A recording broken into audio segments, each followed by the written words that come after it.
So welcome to a Spike evening, and welcome to our NextGen guests especially. So, tonight, we're going to explore into the world of Spike. It's my next book, and if all goes well, everyone will have a signed copy of the book to leave with tonight. But by way of context, for the past 17 years, me and my team have been lucky enough to look after chief executives of some of the biggest blue chip businesses on the planet.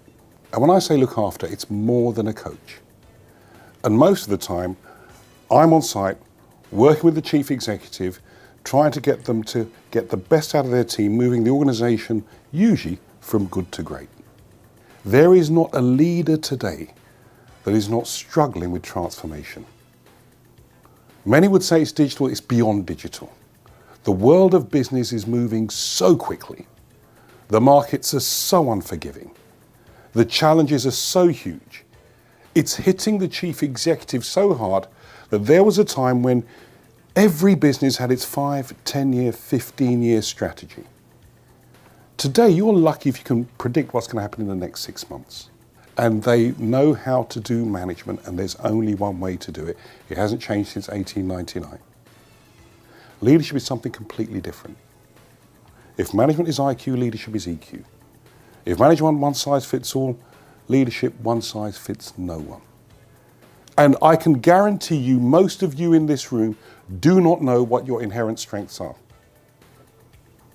You've learned really well, you've picked up skills, you've got qualifications, but this is something beyond that, something that's here. We are blessed to have two fabulous celebrity photographers who have worked with us in corporations for a number of years as we try and remove the mugshot of these C-suite executives and give them something far warmer, more endearing, and some might even say sexy. But that might be a bridge too far. The apex is understand everyone's strength and fashion the roles to enable them to succeed. The team wins. It's that simple. So we are very, very lucky today. And I want you to welcome Amit and Naroop, my celebrity photographers. Give them a round of applause, please. Come and join me, guys. Come and grab a seat.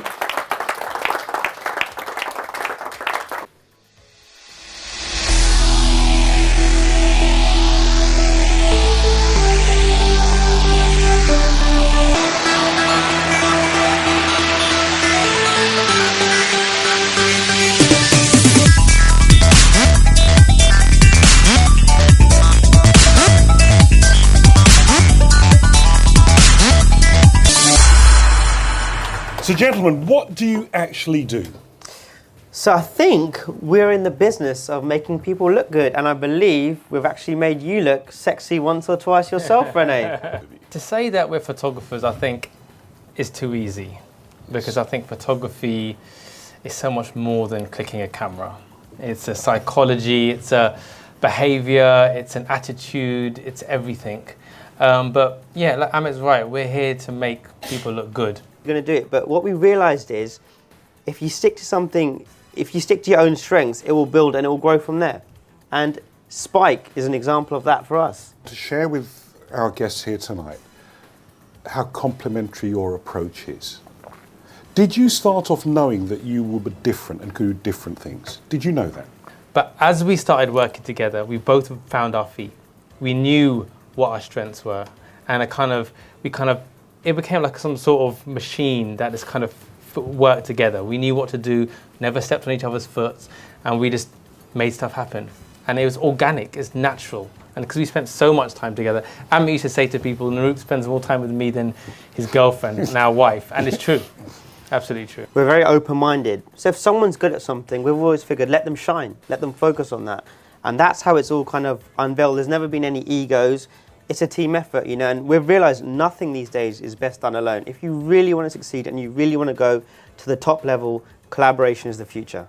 And, you know, they might think Amit has done it. And even if they give Amit all the praise, it doesn't matter to me because it's Amit and we've created it as a brand. So for me, that's our philosophy. It doesn't matter who gets the credit. We're doing it as a teamwork, you know, and as long as the output is good, it doesn't matter. The clip that you showed about coaches, a coach is something everyone needs these days, you know. So we support each other in many ways. And with photography, see, photography, people think is about clicking the camera, what lens you use. No, it's about building a relationship. Okay, so he is the master of building relationships. Simple. I think there's constant growing in the business, and it's in our interest that the other one grows. So if we learn something, Naroop loves to read, and he's always sharing his information and his experiences with me. And for me, that's brilliant. It's a benefit, you know. What he might spend hours reading a book, he summed it up to me in 5 minutes, and I'll go and tell someone. Billionaire business woman. We've taken chief executives. We've taken the whole gamut of different, every single one of them were involved in transforming their reputations. And these are people who want to go and change what they do something different. And we're trying to build their narrative, try and give them a story, but the imagery is everything. Can we get them to feel and look differently? Amit and Naroop, questions for our learned pair here. Can I take the first question, please? Tracy McEachran from Curious Minds Consulting. I'd like to know how much of your storytelling is pre-thought of before you turn up to a shoot, and how much space you leave for something to happen when you're in the shoot. Because you don't know who you're going to meet, you don't know what the person's like, right? So a lot of the time we do a lot of celebrity work, and you see somebody on TV, and you think they're one way, you meet them, they're completely different. So how can you have planned something where you don't know what they're going to be like? So like, you've got to be flexible, but that only comes with experience. So you talked about your first big break happening around the time of MySpace. Social media's moved on a lot since then. There's a couple of guys in here who are NextGen leaders looking at sports, etc. How have you had to adapt your style to fit this new world that we're in? You know, so we're talking about the adaptability there. Secondly, what is the impact you see of technologies like virtual reality, augmented reality, video? What impact is that having on your organization? And how do you see yourself adapting again going 5 to 10 years forward? Before, a photographer was his images on his website. Now art directors, and they openly say it, they'll look at someone's Instagram page before they look at their website. But that plays to our strengths because we love being on camera, we love talking, we love... on our Instagram page, we'll get more likes for a behind-the-scenes photo of me and Amit like this with our subject than the final image. With regards to new technologies, we're not really worried about it because the kind of work we do, we're given 30 minutes with someone like Ricky Gervais or a Hollywood actor, produce the results, produce a cover. You can't do that in virtual reality. You can't get the expression. You can't... everything's in the eyes. You can see a photograph and it's got a beautiful backdrop, beautifully lit, but you look at it and something's missing. That what's missing is the emotion. A classic example in this room, I've watched people out there, and a lot of people are in groups and they may want to talk and connect with someone else, but there's something stopping them doing it.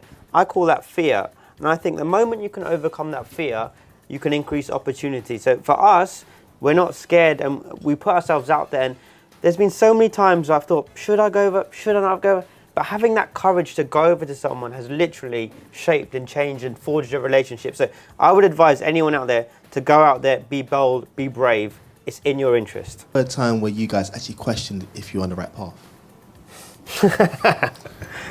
Every week. People often wonder why Amit and Naroop so confident. Having two of us has given us a kind of unbound confidence, and we mentor a lot of photographers, and it's a lonely journey being on your own. When you team up with someone else, you're getting more than a partner. You're getting a piece of them inside you permanently. You're getting someone to watch your back. Share the Seek project. In our religion, the beard has been an integral part of the Sikh man's identity for hundreds of years. So we wanted to do a project which showed Sikh men in a different light. Did this project, it didn't expect much, it blew up. Went international, we did a crowdfunding project, raised money for an exhibition.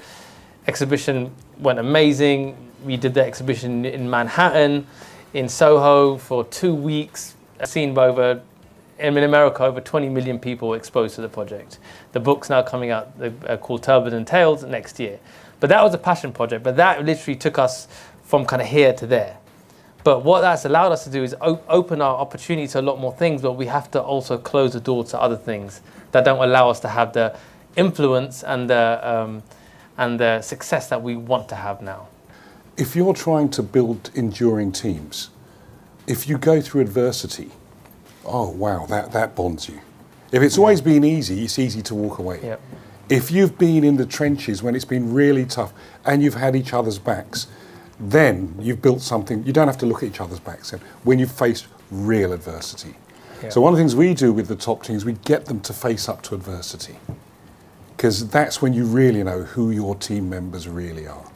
When you're comfortable with yourself, when you've got the self-awareness of who you are, your strengths kind of emerge. Because I think sometimes when you're working in environments when you're around a lot of people, they start to influence you and you become diluted. Your thoughts, your beliefs, the way you perceive the world can get influenced by people around you. But when you're working for yourself and you're by yourself, it's you. And I think when you trust yourself, I think that's when your spikes will come out. You know, so I encourage everybody to spend as much time as they can by themselves. I really do. It's like when you become comfortable in your own skin and you have your self-awareness, then you can lead others and you can help others and you can hear what they say. I've seen Amit and Naroop in adversity. I've seen them grow, but most of all, I've enjoyed seeing them perform for my clients. What you've experienced and heard today is nothing but who they are. Please, please join me in giving them a fantastic round of applause.